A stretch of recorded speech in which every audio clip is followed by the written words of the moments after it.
اس کے جانے کے بعد مجھے گھر میں کوئی پانی تک نہ پوچھتا۔ آخر ایک دن میں اسے واپس لینے چلا گیا۔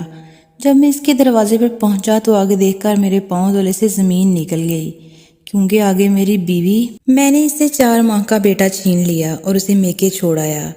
دراصل میں گھر والوں کے روز روز کے تانوں سے تنگ آ چکا تھا۔ تمہاری بیوی کوئی کام نہیں کرتی، مجھے بھی ایسا ہی لگنے لگا تھا۔ آخر تم کرتی کیا ہو سارا دن؟ برتن، کپڑے، گھر کی صفائی تو کام والی کر جاتی ہے، لیٹی ہی رہتی ہو۔ اس کے جانے کے بعد آج میری پہلی رات کا آغاز تھا۔ میرے پہلو میں کوئی مجھے اپنی شرارتوں سے ہنسانے والا نہیں تھا۔ ہاں، میرا بیٹا ضرور تھا جسے میں نے ابھی بھی فیڈر دے کر سلایا تھا۔ دودھ پلانے سے لے کر بچے کو سلانے تک مجھے کیا کیا کرنا پڑا، میں تفصیل میں جانا چاہتا ہوں۔ میں اٹھا اور کچن میں گیا۔ فیڈر کو صابن سے دھو کر میں نے چولہے پر پانی چڑھایا، فیڈر کو ابالا، پھر دودھ بنانے کے لیے پانی نیم گرم کیا اور اس میں پاؤڈر ڈالا، تب جا کر کہیں فیڈر تیار ہوا۔ دودھ پلانے کے بعد اسے کندھے سے لگا کر تھکتا رہا تاکہ دودھ ہضم ہو سکے۔ پھر اس کا پیمپر تبدیل کرنے کے لیے اسے لٹایا تو معلوم ہوا کہ بچے نے پخانہ کیا ہوا ہے۔ اسے باتھ روم لے جا کر صاف کر کے واپس آیا تو اس نے دودھ کی الٹی کر دی۔ میں جلدی سے رومال کی طرف لپکا، خیر اس کو پیمپر دوبارہ لگایا اور بازو میں جھلا کر سلانے لگا۔ دودھ ابال کر اسے ٹھنڈا کیا اور فریج میں رکھ دیا۔ وہ ہوتی تو ملک شیک بنا کر میرے ہاتھ میں تھما دیتی، لیکن اب اتنے جھمیلوں میں کون پڑے۔ ابھی اپنی روٹی پکا کر کھا لوں، لیکن آٹا ابھی تو وہ گوندنا پڑے گا۔ شکر ہے سالن تو پکا پڑا ہے، بس کٹوری میں ڈال کر اوون کا بٹن ہی دبانا ہے۔ میں ذرا بیڈ سے بکھیرا اٹھا لوں۔ کھلونے، فیڈر، شیٹس کو ان کی مخصوص جگہوں پر رکھا اور روٹی نہیں، صبح آفس جانے کے لیے کپڑے بھی تو استری کرنے ہیں۔ میں لگا کپڑے استری کرنے، ابھی شرٹ پریس کی تھی کہ بیٹا رونے لگا۔ اب کی بار میں نے اس کو جھولے میں ڈالا اور جھولا جھلانے لگا۔ بھوک سے میرا برا حال تھا۔ اللہ اللہ کر کے بچے کو سلایا اور ایک ریسٹورنٹ پر کال کر کے کھانا ڈیلیور کرنے کا آرڈر کیا۔ آدھے گھنٹے بعد کھانا میرے سامنے تھا۔ میں نے بڑے بڑے نوالوں میں کھانا ختم کر دیا، کیونکہ میں جانتا تھا کہ اگر بیٹا دوبارہ جاگ اٹھا تو کھانا پڑا رہ جائے گا، پھر دوبارہ گرم کرنے کے لیے بھی ٹائم چاہیے اور مشقت بھی۔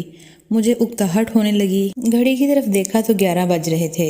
میں بستر پر ڈھس سا گیا۔ سائرہ وہ چادر ہی الماری سے نکال دو، میں اوڑھ کر سونا چاہ رہا ہوں، لیکن نہیں، اب خود ہی اٹھ کر لینی پڑے گی۔ ابھی میں یہ سوچ ہی رہا تھا کہ UPS جواب دے گیا اور پنکھا بند ہو گیا، اس سے پہلے کہ گرمی کے سبب میرا بیٹا جاگ جاتا اور چلانے لگتا۔ میں نے بیڈ سے چھلانگ لگائی اور جھٹ سے دستی پنکھا الماری سے نکال لایا۔ میں اس کو پنکھا جھلنے لگا اور ساتھ ساتھ نیند کی شدت سے خود بھی مجھولنے لگا۔ 12 بجے بجلی آئی اور میں فوراً ہی سو گیا۔ 2 بجے بیٹے کے رونے کی آواز سے میری آنکھ کھل گئی۔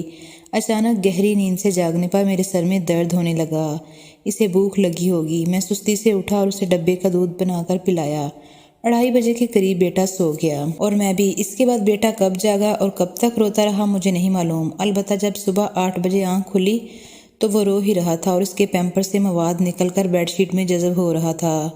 جلدی سے اٹھا، پیمپر تبدیل کیا، دودھ پلایا، بیڈ شیٹ کو دھویا اور ایک دھلی ہوئی بیڈ شیٹ بچھائی۔ ناشتے میں جو میں دہی کھاتا تھا وہ سائرہ گھر میں بنا لیتی تھی، پتہ نہیں کس پہر بناتی تھی۔ میں نے چائے بنانے کی غرض سے ساس پین میں دودھ انڈیلا اور سوچنے لگا کون سا وقت تھا جب سائرہ مصروف نہیں ہوتی تھی، میری خدمت میں بھی کوئی کمی نہیں آنے دی۔ گھر میں صرف وہی 3 کام تو نہ تھے جن کے لیے میں نے نوکرانی رکھ دی تھی، ایک بچے کو سنبھالنا ہی کافی تھا، اس کو تھکن سے چور کرنے کے لیے، لیکن وہ مجھے وقت پر کھانا دیتی تھی۔ میں تھک جاتا تو مجھے دباتی، میں اداس ہوتا تو مجھے ہنساتی، میری دل جوئی کرتی۔ میں کاروباری معاملات میں کشمکش میں پڑ جاتا تو وہ میرا حوصلہ باندھتی۔ میں سوچوں میں گم تھا۔ دودھ ابل کر شیلف پر آ چکا تھا۔ میں آہستہ آہستہ شیلف پر کپڑا لگانے لگا۔ تم کرتی کیا ہو سارا دن؟ واہ، تمہارا جسم کیوں درد کرنے لگا؟ کون سا پہاڑ ڈھا دیا تم نے؟ شاید میرے طنزیہ جملے پر آنسو بہاتی ہوگی، پر میں ظالم انسان پرواہ نہیں کرتا تھا۔ کبھی کچھ دیر بعد خود ہی سائڈ بدل کر میرے چہرے پر جھک جاتی۔